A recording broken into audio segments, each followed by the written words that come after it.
sih opini itu?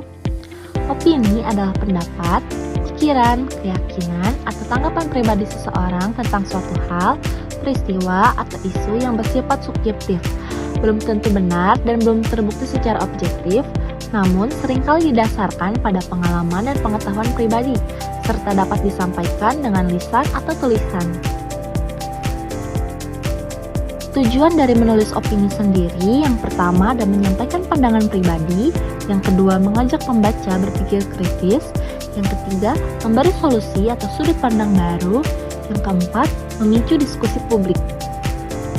Nah, di sini aku akan ngejelasin bagaimana sih cara membuat opini.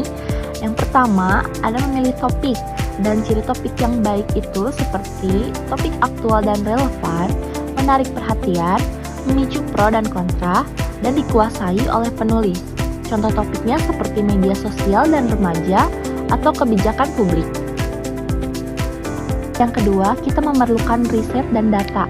Data yang perlu dikumpulkan seperti fakta dan statistik, kedua pendapat ahli, ketiga contoh kasus nyata, keempat aturan atau kebijakan. Sumber-sumbernya kita bisa pilih dari media terpercaya, jurnal ilmiah, yang ketiga aliran pemerintah. Langkah selanjutnya adalah langkah 3, yaitu menentukan sikap. Sikap dalam opini. Yang pertama, setuju atau mendukung. 2, tidak setuju atau menolak. 3, posisi tengah atau netral. Dan sikap harus konsisten dari awal hingga akhir. Langkah 4, struktur opini. Berisikan judul, pembuka atau lead, tesis atau pendapat utama, argumen dan bukti, counter argumen, kesimpulan, dan call to action. Langkah 5, gaya penulisan. Pertama, kalimat aktif dan tegas. 2, bahasa persuasif. 3, pertanyaan retoris. 4, analogi atau perumpamaan. 5, tetap sopan dan objektif. Langkah 6, bahasa yang baik. Yang pertama, sesuai PUEBI atau Pedoman Umum Ejaan Bahasa Indonesia. Kedua, tanda baca tepat. 3, diksi jelas dan formal. 4, hindari bahasa kasar. 5, istilah teknis dijelaskan. Lalu ada contoh judul opini. Di sini contohnya yaitu batas usia media sosial. Perlukah Indonesia meniru Australia? Nah, contoh judul opini harus memiliki isu aktual, relevan dengan kondisi Indonesia, menarik dan provokatif. Lalu ada contoh tesis. Indonesia perlu batas usia minimal media sosial. Lalu disertai verifikasi usia, didukung edukasi literasi digital, dan tujuannya melindungi anak bukan membatasi kebebasan. Lalu ada contoh argumen. Argumen, dampak psikologis pada remaja, risiko keamanan dan predator online, keberhasilan regulasi di negara lain. Lalu ada pendapat berlawanan. Aturan bisa dilanggar, edukasi lebih penting. Tanggapannya yaitu regulasi dan edukasi harus berjalan bersama. Dan semua argumen harus disertai data. Lalu ada counter argumen. Pendapat berlawanan yang pertama. Aturan bisa dilanggar, edukasi lebih penting. Lalu ada tanggapan.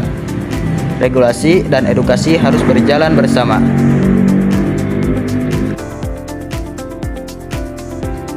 Call to action. Call to action adalah ajakan kepada pembaca agar tidak hanya memahami opini, tetapi juga melakukan tindakan nyata. Opini yang baik tidak berhenti pada pendapat, melainkan mendorong perubahan sikap atau kebijakan. Melalui call to action, penulis mengajak 1. Orang tua untuk lebih peduli dan mengawasi penggunaan media sosial pada anak. 2. Pemerintah untuk menyusun dan menegakkan regulasi yang melindungi masyarakat. 3. Platform digital agar bertanggung jawab terhadap keamanan penggunanya. Dengan adanya ajakan ini, opini menjadi lebih bermakna dan memiliki dampak sosial. Jenis-jenis opini. 1. Opini pribadi, berdasarkan pandangan atau pengalaman pribadi. 2. Opini umum, yang disepakati oleh banyak orang. 3. Opini ahli, yang disampaikan oleh orang yang memiliki keahlian atau kompetensi di bidang tertentu. 4. Opini fakta, didukung oleh data atau peristiwa nyata. 5. Opini asumsi, didasarkan pada dugaan atau perkiraan. 6. Opini positif, bersifat mendukung atau memberi penilaian baik. 7. Opini negatif, bersifat menolak atau memberi penilaian kurang. 8. Opini langsung dan tidak langsung, disampaikan secara jelas dan tegas atau secara tersirat. 9. Opini persuasif, pendapat yang bertujuan memengaruhi orang lain. 10. Opini argumentatif, pendapat yang disertai alasan logis dan bukti. 11. Opini kritis, yang berisi penilaian, analisis, dan evaluasi. 12. Opini subjektif, yang dipengaruhi perasaan dan sudut pandang pribadi. 13. Opini objektif, pendapat yang berusaha netral dan berdasarkan fakta. Tips menulis opini. Tips menulis opini yang baik adalah menentukan topik yang jelas dan benar-benar dikuasai. Kemudian menyampaikan pendapat secara tegas sejak awal, agar pembaca memahami sudut pandang penulis. Opini sebaiknya didukung oleh fakta, data, atau contoh yang relevan supaya argumen lebih kuat dan meyakinkan. Penyampaian alasan harus runtut dan logis, menggunakan bahasa yang jelas, santun, serta sesuai kaidah ejaan yang benar. Dalam menulis opini juga harus menghindari emosi berlebihan, agar tulisan tetap objektif dan tidak menyinggung pihak lain. Terakhir, opini sebaiknya diakhiri dengan kesimpulan yang menegaskan kembali pendapat penulis dan dibaca ulang sebelum diserahkan untuk memastikan tidak ada kesalahan.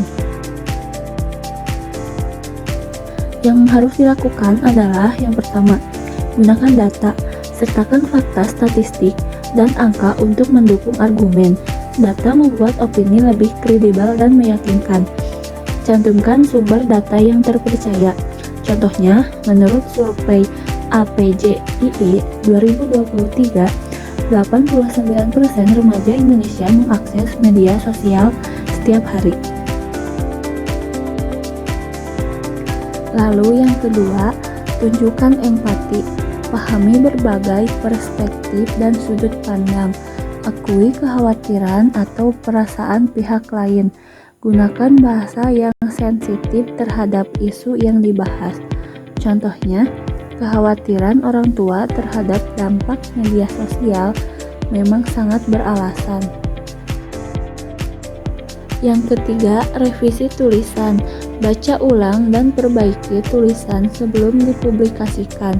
Periksa struktur argumen, alur logika, dan tata bahasa. Pastikan tidak ada kontradiksi dalam argumen. Minta feedback dari orang lain jika memungkinkan. Baik, yang selanjutnya yang harus dihindari. Nah, yang harus dihindari yang pertama yaitu menyerang pribadi, di mana jangan mengkritik individu secara personal. Fokus pada isu dan argumen, bukan pada orangnya. Lalu hindari penggunaan bahasa yang merendahkan atau menghina. Contoh kalimat yang salah yaitu Menteri X bodoh karena tidak memahami. Itu yang salah. Nah, contoh yang benarnya yaitu kebijakan ini kurang mempertimbangkan. Yang harus dihindari selanjutnya yaitu klaim tanpa bukti, di mana setiap klaim harus didukung dengan data atau referensi. Jangan membuat pernyataan yang tidak bisa diverifikasi. Hindari generalisasi berlebihan tanpa dasar. Nah, di sini ada contoh kalimat yang salah. Semua anak yang main media sosial jadi nakal. Nah, ini kan salah ya. Klaim tanpa bukti. Karena tidak semua anak yang main media sosial itu jadi nakal ya, teman-teman. Nah, di sini juga ada contoh kalimat yang benar. Studi menunjukkan korelasi antara pengguna media sosial berlebihan dengan selanjutnya yang harus dihindari selanjutnya yaitu plagiarisme, di mana plagiarisme adalah pelanggaran etika jurnalistik yang serius. Nah, jangan menyalin tulisan orang lain tanpa izin atau atribusi. Selanjutnya, selalu cantumkan sumber jika mengutip dan parafrase dengan kata-kata sendiri. Kesimpulannya, opini merupakan sarana penting untuk menyampaikan gagasan dan pandangan terhadap suatu isu. Melalui opini, penulis dapat mengajak pembaca berpikir kritis dan melihat suatu masalah dari sudut pandang yang lebih luas. Opini yang baik terus disampaikan secara logis, sopan, dan berbasis fakta agar dapat dipercaya dan diterima oleh pembaca. Jika ditulis dengan tepat, opini tidak hanya menjadi tulisan, tapi juga mampu membawa perubahan positif bagi masyarakat.